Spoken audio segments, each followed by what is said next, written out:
Isang mapayapang baryo ang bayan ng Malate. Ngunit sa kabila ng kalmaduhang ito, may isang lumang bahay sa gitna ng bukirin na tanging ilang taong nais lumingon. Ito ay tinagurian bilang bahay ni Lola Sioning, isang matandang babaeng hindi na nakikita sa bayan ng mahabang panahon. Ang kwento ng bahay ay may kapirasong misteryo. Ayon sa mga kwentong bayan, noong araw, si Lola Sioning ay isang mangkukulam na kinatatakutan ng mga tao sa bayan.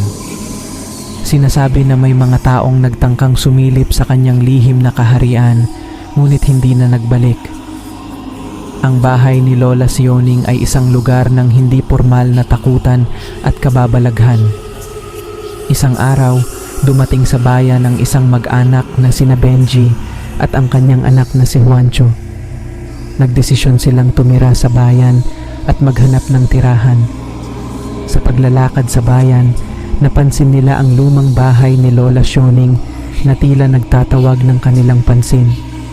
"Pa, tingnan mo ang bahay na yon. Parang may kakaibang aura," sabi ni Juancho, na tila napapansin ang misteryo na bumabalot sa bahay. "Tama ka, anak. Mukhang may kwento ang bahay na yon," sagot ni Benji, na tila naakit din sa kakaibang kapaligiran ng bahay. Napagpasyahan ng mag-ama na lumapit sa bahay at tanungin ang mga lokal na residente tungkol sa misteryo ng bahay. Sa kanilang pag-uusisa, nalaman nilang ang bahay ay hindi pa rin sinasalubong ng mga tao dahil sa takot at paniniwala sa mga kwento tungkol kay Lola Sioning. "Hindi kaya tayo maaaring makilala si Lola Sioning.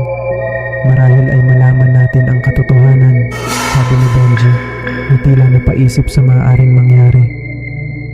"Sige nga pa, subukan natin," sabi ni Juancho, na may kasamang kuryosidad at takot. Nang araw na sumunod, sinimulan ng mag-ama ang kanilang pagsisiyasat sa bahay. Hinanap nila ang mga tiyak na pinto at bintana na tila may kalakip na kababalaghan sa tuwing ito'y binubuksan. Sa kanilang paglilibot, napansin nila ang mga kalaswaan na nakasulat sa mga dingding at malalaking pentagrama sa sahig ng isang silid. "Pa, anong ibig sabihin ng mga ito?"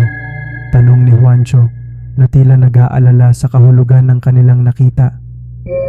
"Mukhang may koneksyon ito sa mga kwento tungkol kay Lola Sioning.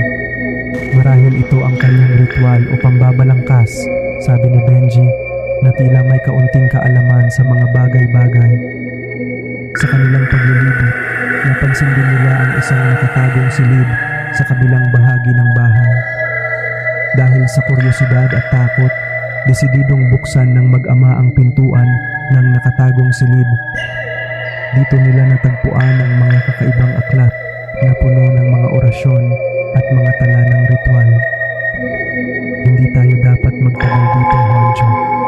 Mukhang peligroso ang mga ito," sabi ni Benji, na tila nababahala sa kanilang natuklasan. Ngunit sa kabila ng kanilang pangamba, hindi nila napansin ang isang multo na biglang lumitaw sa likuran nila. Ang multong ito ay may nakakatakot na anyo at tila galit na galit sa paglusob ng mag-ama sa kanyang tahanan. "Pa, tatakbo tayo," sigaw ni Juancho, na tila napapasigaw sa takot.